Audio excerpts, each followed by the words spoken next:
Hi, and welcome to this presentation on the what, why, and how of nutrition and pain. My name's Katherine, and I'm a dietitian who's really passionate about raising awareness of the role nutrition plays in pain management. As someone who experiences pain themselves, has a love of food, and a real interest in pain, science, and how the body works, I've spent the last few years exploring the relationship between nutrition and pain. When you think about pain management, nutrition's probably not the first thing you think of. That's why I want to raise awareness and share with you exactly how nutrition can help improve your pain experiences. So before I jump into that, I just wanted to run through the 5 main factors that are related to pain management.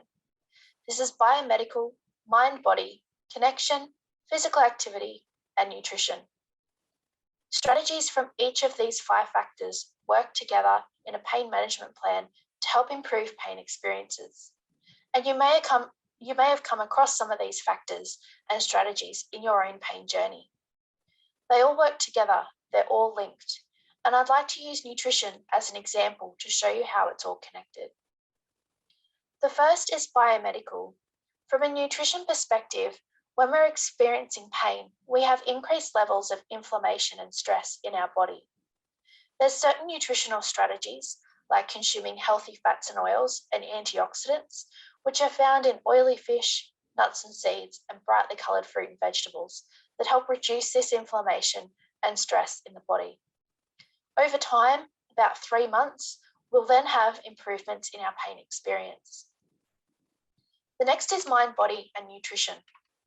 So our mental health, our thoughts and emotions often impact what we eat, but the opposite's also true. What we eat impacts our mental health.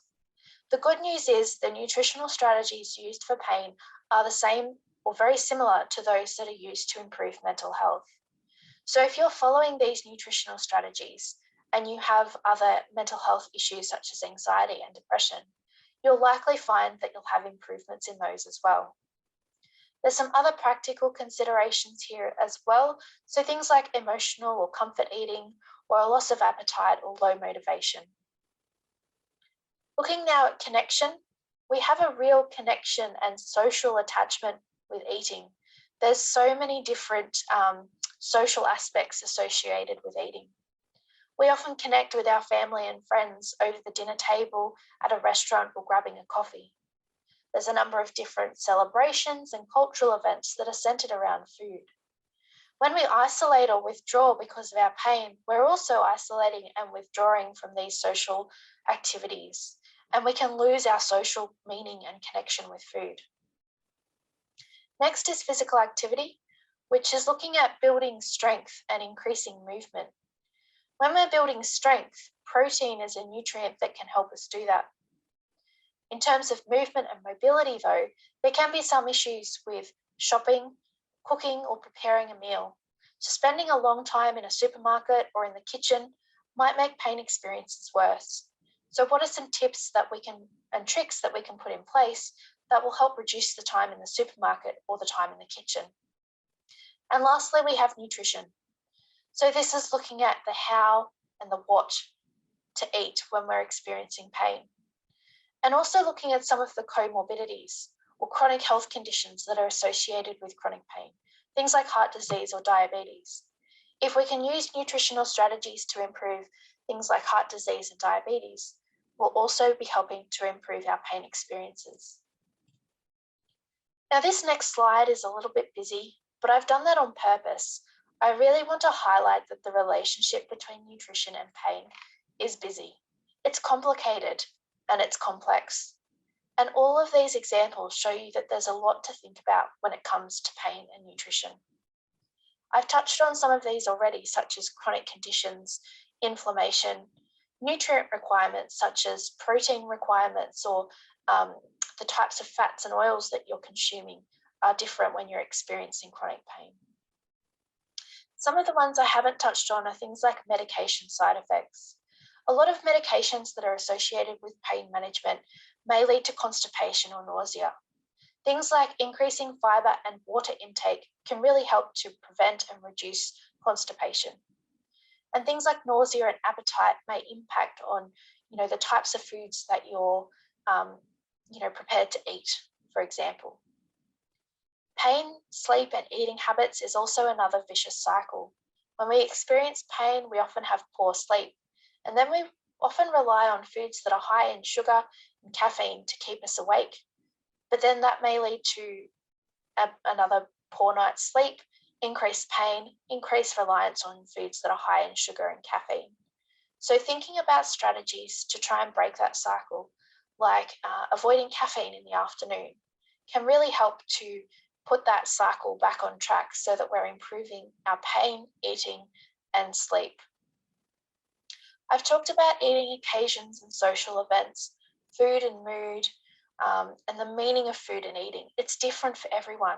Similarly, food choices. We all have different food preferences, different likes and dislikes that need to be taken into consideration. Our energy and enthusiasm is also different. Every individual has different levels of energy and enthusiasm when it comes to food. So making sure that there's an individualized and tailored plan in place can be really helpful. I've also mentioned access and ability to shop and cook for food. So again, thinking about some of those strategies that reduce the time in the kitchen or in the supermarket. But at the end of the day, nutrition matters. It matters for pain and it matters for just overall health and happiness. And I want to touch on a few strategies around what to eat when you're experiencing pain. So starting off with fruit and vegetables. Consuming a wide variety of different coloured fruit and vegetables is really important, especially your red, purple, blue colours. So things like mixed berries, raspberries, blueberries, things like that. They contain antioxidants, which I've mentioned, that help reduce stress in the body. Now, our bodies don't need antioxidants. We can function without them, but we function a lot better and a lot easier when we have antioxidants. They help the body process and function in a much faster and easier way. Healthy fats. So again, things like oily fish, nuts, seeds, using olive oils, avocados, things like that really help to reduce inflammation in the body. Water is a really important one. Water can prevent dehydration. When we're dehydrated, our pain experiences can actually feel a lot worse than they are. So making sure that we're well hydrated with water in particular is really helpful.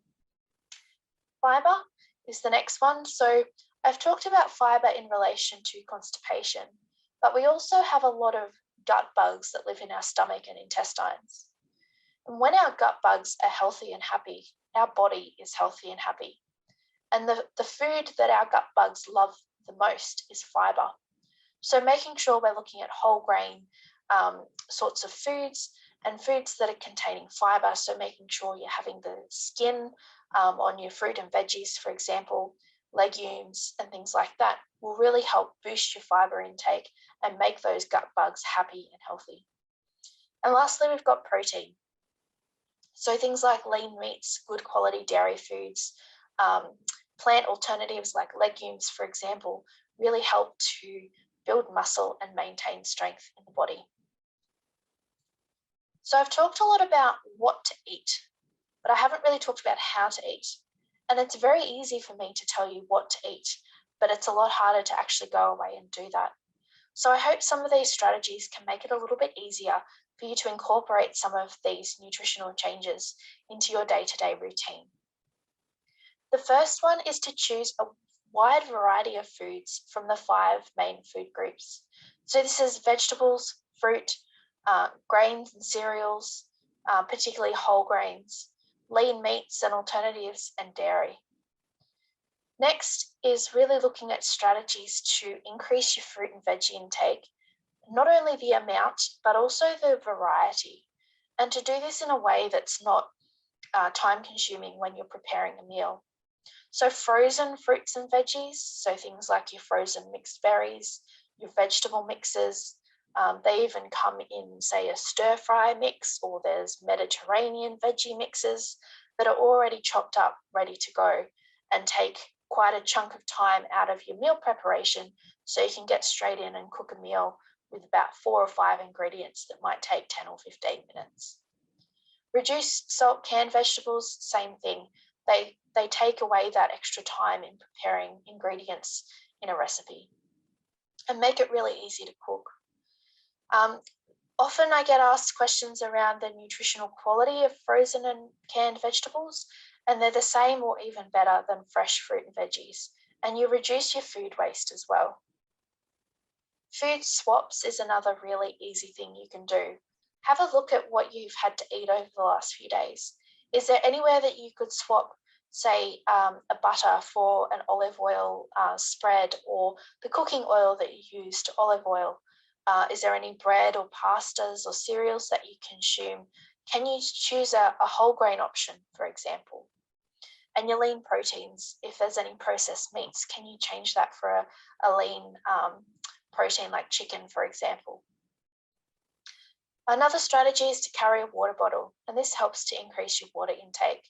You start the day with a full water bottle and have a particular time where you want that water bottle to be empty, and have reminders throughout the day to keep drinking your water.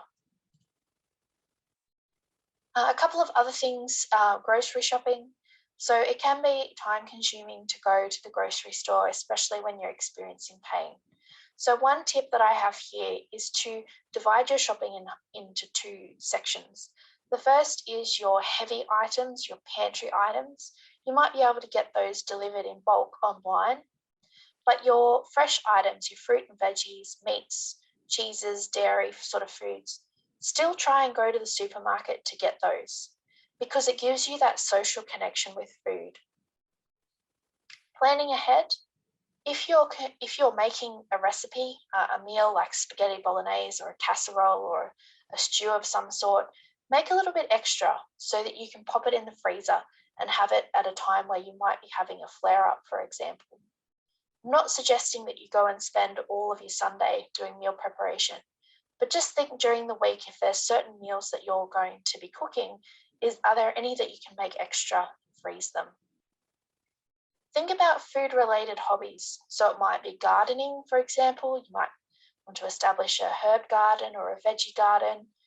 Thinking about, some of that social connection, going to get a coffee with friends. How can you include food within your interests and your hobbies? Cost and budget is something that's particularly of interest at the moment, with cost of food increasing. There is a resource that I've attached with this presentation it's a website called No Money, No Time.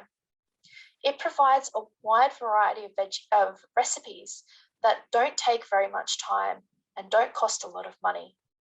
So take a look at that. There's also some hints and tips on how to budget your shopping and ways that you can do your shopping in less than $60 a week. And then lastly, sleep, pain, and eating. Try and improve that cycle. Try and improve the pain, sleep, eating habit cycle. Again, by putting in some strategies like not having caffeine in the afternoon and trying to consume regular snacks throughout the day so you're not looking for those high sugary foods.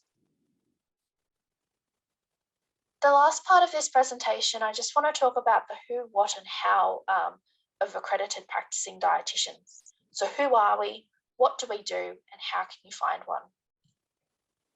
So an accredited practicing dietitian is someone who's got a university qualification and have to undertake professional development over time to maintain their knowledge and understanding of the evidence around nutrition and different chronic diseases, different ways in which we can use nutrition to improve our overall health. We're also trained to give tailored and specific advice that's individualized for every client that we see. Accredited practicing dietitians can do a number of things. The first and main thing that we do is work with you. You're the expert in yourself, we're the expert in nutrition. So we work together in collaboration, in partnership, to come up with strategies that will suit your routine and your lifestyle. We also do nutritional needs assessments. We'll look at dietary assessments, which is quite important. When you're experiencing pain, there's some evidence to suggest that there are some vitamin and mineral deficiencies associated with chronic pain. So we can do a comprehensive dietary assessment and find out if you're deficient in any particular nutrient. We can also do personalised eating plans, nutritional counselling, so that's more around how to put these things into practice, give healthy eating, shopping advice, as I said, looking at budgets, shopping lists, those sorts of things. And we can give advice to treat diet-related illnesses. So chronic pain is one, but others, as I've mentioned, heart disease, diabetes, anxiety, depression. So if there's other chronic health conditions that you're experiencing, a dietitian might be able to help you. And lastly, how can you find one? There's a couple of ways. The first is to ask your GP if there's any dietitians that they can refer you to, or other health professionals that you might be seeing, such as a physiotherapist or exercise physiologist. They might be aware of some local dietitians in your area. The other place you can go is the Dietitians Australia website. There's a tool on there that you can use to find a dietitian. Put in your postcode and it will show you the dietitians in your area. And lastly, just some resources. The first one here is a link to that tool where you can find a dietitian. Pop in your postcode and you'll be able to find the dietitians that are local to where you live. The second is a video on lifestyle and nutrition through the Agency for Clinical Innovation. And this looks at some of the strategies that I've talked about, but also interviews some other people who experience pain and how they've used nutrition to help them. There's also a nutrition fact sheet that you can find, which expands on some of the tips and tricks that I've talked about in this presentation. And lastly is the No Money, No Time website, where you can find recipes and resources to help you create quick and easy meals that don't cost a lot of money. There's also an ebook on that website, How to Feel Fab with Mood Foods. So again, that overlap between pain and mental health issues, that's another really good resource that you might be able to use. So all of these links will be available on the Chronic Pain Australia website as well.